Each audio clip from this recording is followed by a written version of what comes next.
Halo teman-teman, Assalamualaikum warahmatullahi wabarakatuh.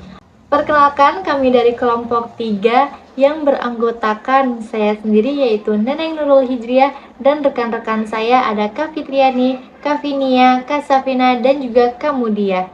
Kami dari Prodi PGSD.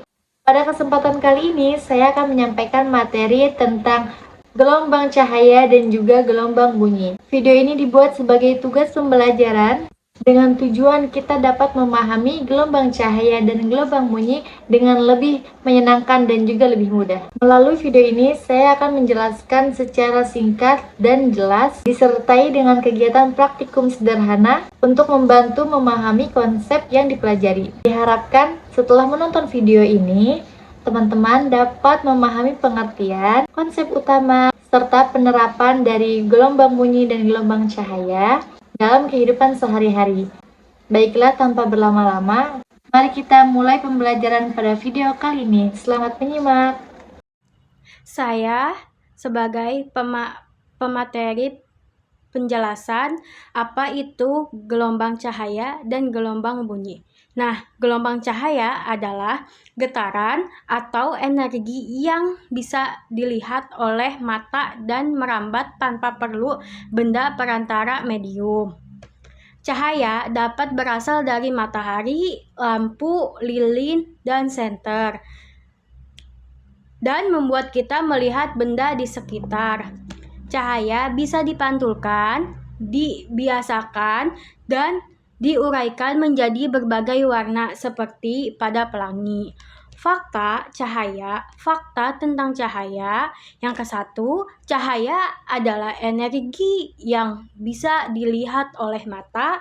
Yang kedua, cahaya merambat lurus. Yang ketiga, cahaya tidak bisa menembus benda buram seperti kayu atau batu. Yang keempat, cahaya dapat dipantulkan, dibiasakan, dan diuraikan. Nah, yang kelima, cahaya dapat menembus benda bening seperti kaca dan air. Yang keenam, tanpa cahaya mata kita tidak bisa melihat benda. Yang ketujuh, cahaya dari matahari bisa diuraikan menjadi 7 warna pelangi: merah, jingga, hijau, kuning, biru, nila, dan ungu. Prinsip cahaya selalu merambat lurus. Sudut pantul pada cermin datar. Cahaya berubah arah membias saat melewati medium berbeda. Bayangkan benda berbentuk di daerah yang tidak terkena cahaya. Warna pelangi muncul karena cahaya terurai menjadi berbagai warna. Yang kelima, pematulan cahaya digunakan dalam spion, periskop, dan cermin rias. Dan yang keenam, pembiasaan cahaya digunakan dalam kacamata, kamera, dan lup kaca pembesar. Ada juga konsep cahaya, sumber cahaya, benda yang memancarkan cahaya sendiri. Benda bening dapat ditembus cahaya sepenuh kaca air jernih. Dan yang ketiga, benda tembus cahaya sebagai hanya sebagian cahaya yang menembus plastik, buram, kertas, minyak. Yang keempat, benda buram tidak bisa ditembus cahaya batu atau kayu. Yang kelima, pantulan cahaya terjadi saat cahaya mengenai benda mengkilap seperti cermin, air. Yang kelima, pembiasaan cahaya terjadi saat cahaya melewati 2 benda bening yang berbeda, misalnya dari udara ke air. Bayangan berbentuk karena cahaya terhalang oleh benda. Sikap ilmiah, rasa yang pertama, rasa ingin tahu, mencoba percobaan cahaya rumah atau di sekolah. Yang kedua, teliti, mengamati hasil perutulan atau bayangan dengan cermat. Yang ketiga, kreatif, membantu periskop dan cermin dan kertas. Bekerja sama dengan teman dalam percobaan. Yang kelima, disiplin mengikuti langkah percobaan dengan benar dan hati-hati. Yang keenam, peduli energi manfaat cahaya matahari di siang hari agar hemat listrik. Nah, ada juga contoh percobaan sederhana cahaya. Contoh percobaan sederhana cahaya merambat lurus. Lubangi 3 karton dan sejajarkan lubangnya, menyalakan senter di belakang karton. Yang kedua, nyalakan senter di belakang karton. Yang ketiga, cahaya hanya terlihat jika lubang sejajar. Cahaya merambat lurus. Nah, pembahasan cahaya, masukkan pensil ke dalam gelas berisi air. Pensil tampak bengkok. Yang kedua, membuat pelangi sederhana. Arahkan cahaya matahari ke cermin. Dalam air muncul warna pelangi di dinding. Nah, ada juga contoh penerapan cahaya dalam kehidupan. Contoh penerapan cahaya dalam kehidupan sehari-hari. Kacamata dan lup kaca pembesar cahaya yang dibiasakan membantu orang melihat benda dengan lebih jelas. Cahaya yang dibiasakan membantu orang melihat dengan jelas. Kacamata membantu penglihatan, sedangkan lup digunakan untuk melihat benda kecil. Gelombang bunyi adalah getaran benda yang merambat melalui udara, air, atau berbeda padat dan dapat didengar oleh telinga. Bunyi tidak bisa merambat di ruang hampa karena membutuhkan medium untuk berpindah. Semakin kuat getaran, semakin keras bunyi yang terdengar. Fakta tentang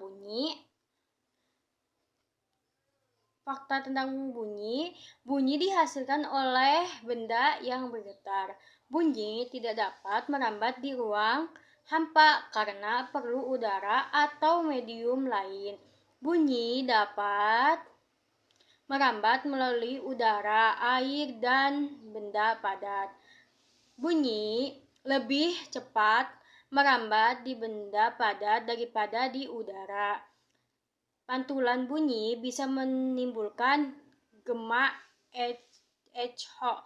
Telinga manusia bisa mendengar bunyi dengan frekuensi antara 20 Hz sampai 20.000 Hz. Prinsip bunyi terjadi karena getaran benda. Semakin kuat getaran, semakin keras bunyi. Semakin panjang benda yang bergetar, semakin rendah bunyinya. Bunyi dapat dipantulkan, contohnya gema di gunung. Bunyi dapat diserap untuk mengurangi kebisingan pada bioskop, studio musik. Bunyi lebih cepat didapat daripada di gas. Konsep bunyi yaitu sumber bunyi, benda yang bergetar, senak gitar, genderang, pita suara. Yang kedua, gelombang bunyi. Bunyi termasuk gelombang longitudinal, artinya arah getaran sejajar dengan arah rambat. Yang ketiga, medium bunyi, udara, air, logam, atau kayu. Yang keempat, frekuensi bunyi banyak getaran dalam 1 detik Hz. Frekuensi tinggi, nada tinggi, frekuensi rendah, nada rendah. Pantulan, bunyi memantulkan dari permukaan keras, seperti tebing atau dinding besar. Nah, yang ketujuh, penerapan bunyi terjadi pada bahan lunak seperti busa, karpet, atau tirai perendam suara. Sikap ilmiahnya, yang pertama, rasa ingin tahu, meneliti dari mana bunyi berasal. Yang kedua, teliti catatan hasil percobaan dengan benar. Yang ketiga, kritis, membedakan bunyi pantulan dan bunyi asli. Yang keempat, kreatif, membuat alat musik sebagai dari bahan bekas. Yang kelima, bekerja sama dengan kelompok eksperimen. Nah, dan yang keenam, disiplin, menggunakan instruksi dan hati-hati saat percobaan. Contoh percobaan: membuktikan bunyi dari getaran pukul garpu. Yang kedua, pukul garpu tala, bunyi muncul dan di ujung dan terlihat getaran di ujung. Yang ketiga, bunyi merambat melalui zat padat. Nah, yang keempat, letakkan telinga di meja, ketuk ujung meja, suara terasa lebih cepat. Yang kelima, percobaan nada. Yang keenam, isi beberapa gelas dengan air berbeda-beda, ketuk dengan sendok logam, nada berbeda-beda terdengar. Contoh penerapan bunyi dalam kehidupan. Telepon dan handphone bunyi digunakan untuk bicara jarak jauh. Suara kita diubah menjadi getaran bunyi dan dikirim ke lawan bicara. Yang kedua, alat musik bunyi dihasilkan dari getaran senar kulit, drum, atau pipa udara. Semakin kuat getaran, semakin keras bunyinya. Bel sekolah, bunyi bel memberi tanda waktu masuk, istirahat, atau pulang sekolah. Nah, yang ketiga, sirene mobil polisi atau ambulan. Bunyi keras sirene memberi tanda agar orang lain memberi jalan. Nah, yang keempat, gema di penggunungan. Ketika kita berteriak di tempat luas seperti gunung, bunyi kita memantulkan dan mendengar kembali sebagai gema.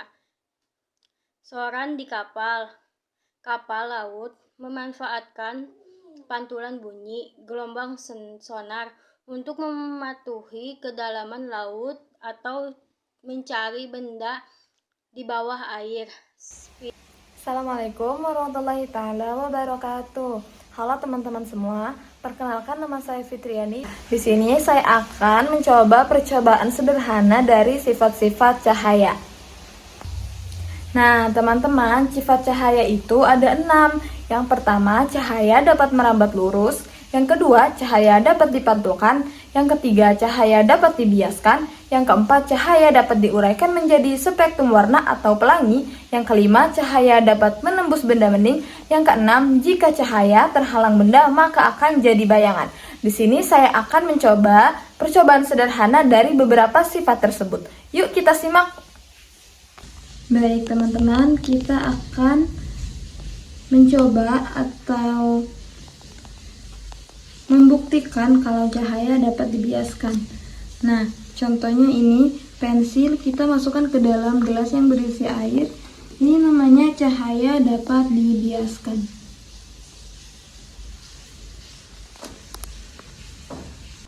Nah, teman-teman, selanjutnya kita akan membuktikan bahwa cahaya dapat merambat lurus menggunakan lilin. Dapat kita lihat, teman-teman, bahwa cahaya di sini bisa merambat lurus. Kita bisa lihat ya teman-teman, cahayanya bisa dapat merambat lurus. Oke, kita lanjut menggunakan senter HP. Kita buktikan menggunakan senter HP. Dapat kita lihat bahwa cahayanya dapat merambat lurus. Kita lihat ya teman-teman, cahayanya merambat lurus. Baik, selanjutnya ada cahaya dapat dipantulkan di sini menggunakan senter HP dan cermin. Kita coba buktikan bahwa cahaya dapat dipantulkan. Nah, itu teman-teman, bahwa kita buktikan cahaya itu bisa dipantulkan. Nah, dapat memantul ya.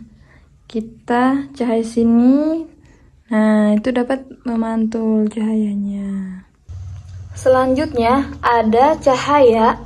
Jika cahaya terhalang benda akan menjadi bayangan. Dapat kita buktikan cahaya kalau terhalang benda akan menjadi bayangan. Seperti ini teman-teman. Tuh ada bayangan. Nah, sekarang kita akan melakukan percobaan mengenai bunyi nada. Ternyata bunyi itu bisa menghasilkan nada loh. Nah, sekarang kita buktikan ya. Langkah yang pertama, kita akan memasukkan air-air ini ke dalam gelas-gelas ini dengan volume yang berbeda-beda. Nah, gelas yang pertama akan saya isi menggunakan air dengan volume paling sedikit. Kita akan mengulanginya. Cukup.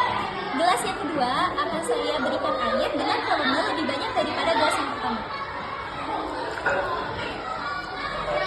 Dan gelas yang ketiga, yang ini akan saya isi dengan air dengan volume lebih banyak daripada gelas yang kedua. Nah, langkah selanjutnya agar kita tahu nadanya apakah dia memiliki nada yang sama atau berbeda, kita tutup menggunakan sabuk ini ya.